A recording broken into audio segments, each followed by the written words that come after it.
Supreme court में दाखिल एक याचिका में दावा किया गया है कि दिल्ली से गिरफ्तार किए गए 43 रोहिंग्या शरणार्थियों को कथित तौर पर भारत सरकार ने 8 मई को समंदर में फेंक दिया।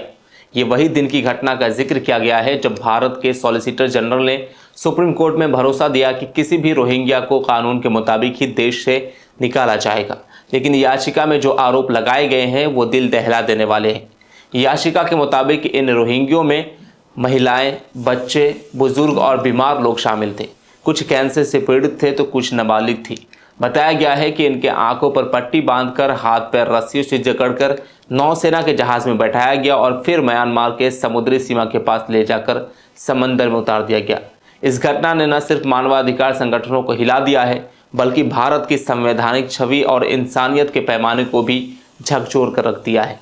अब आइए विस्तार से समझते हैं कि क्या है ये मामला, कैसे हुई ये कार्रवाई, याचिका में क्या कहा गया है, कौन लोग प्रभावित हुए हैं। 6 मई की शाम से ही दिल्ली के कई इलाकों में रहने वाले रोहिंग्या शरणार्थियों में खौफ फैलने लगा। बताया गया कि पुलिस अधिकारियों ने मदनपुर खादर, शरम विहार, बुडेला, विकासपुरी और उत्तम नगर जैसे इलाकों से एक के बाद एक दर्जनों परिवार को उठा लिया। कहा गया कि उन्हें बायोमेट्रिक डेटा इकट्ठा करने के लिए बुलाया गया था, लेकिन हकीकत में उन्हें हिरासत में लेकर अलग अलग पुलिस थानों में बंद कर दिया गया। याचिका में कहा गया है कि महिलाओं और बच्चों को 10 घंटों तक बिना खाना पानी के पुलिस थानों में रखा गया और फिर इंद्रलोक डिटेंशन सेंटर भेज दिया गया। ना कोई कागज दिखाया गया, ना कोई कोर्ट के सामने पेश किया गया। दायर याचिका में लिखा है कि दिल्ली से हिरासत में लिए गए 43 रोहिंग्यों को पहले फ्लाइट से अंडमान और निकोबार ले जाया गया और फिर उन्हें नौसेना के जहाज़ों में बैठाया गया। लेकिन इस दौरान उनके हाथ पैर बांध दिए गए और आंखों पर पट्टी बांधी गई।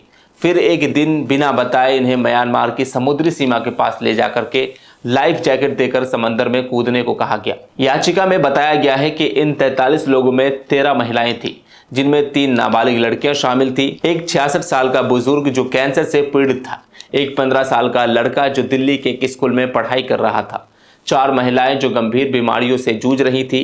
एक महिला की आपबीती के अनुसार समंदर में फेंके जाने से पहले उसे और अन्य महिलाओं को पुलिस अधिकारियों ने छेड़ा, उनके साथ गंदी हरकतें की और फिर बेहोशी की हालत में उन्हें छोड़ दिया गया। हिरासत में लिए गए रोहिंग्या से जब पूछा गया कि म्यांमार भेजा जाए या इंडोनेशिया, तो सभी ने म्यांमार का नाम सुनते ही इनकार कर दिया।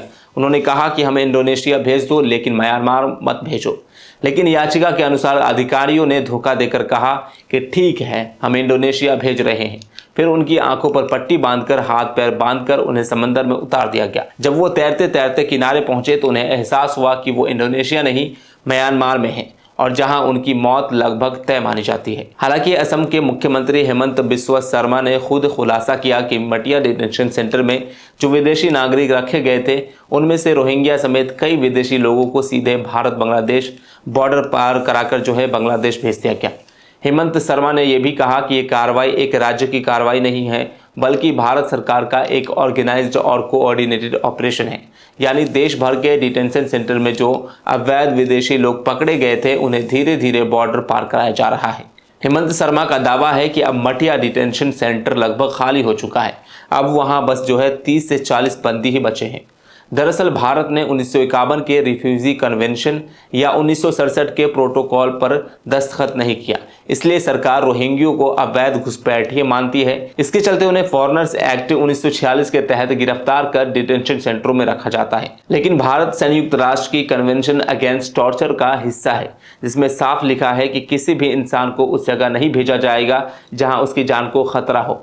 इस लिहाज से रोहिंग्यों को म्यांमार भेजना अंतर्राष्ट्रीय कानूनों का उल्लंघन माना जा रहा है। ये नॉन रिफॉल्वमेंट के सिद्धांत के भी खिलाफ है, जो कहता है कि किसी भी शरणार्थी को ऐसे देश में वापस नहीं भेजा जा सकता जहां उसकी जान खतरे में हो। इस पूरे मामले पर सुप्रीम कोर्ट में जो याचिका दायर हुई है उसमें ये मांग की गई है कि भारत सरकार तत्काल रोहिंग्या को वापस दिल्ली लाए, समंदर में जिन लोगों को छोड़ा गया है उन्हें सुरक्षा दी जाए, जिम्मेदार अधिकारियों के खिलाफ कड़ी कार्रवाई की जाए। इस याचिका में कहा गया है कि सुप्रीम कोर्ट को खुद संज्ञान लेना चाहिए, क्योंकि भारत की अंतरात्मा और उसकी संवैधानिक मूल्यों की इस घटना से तौहीन हुई है।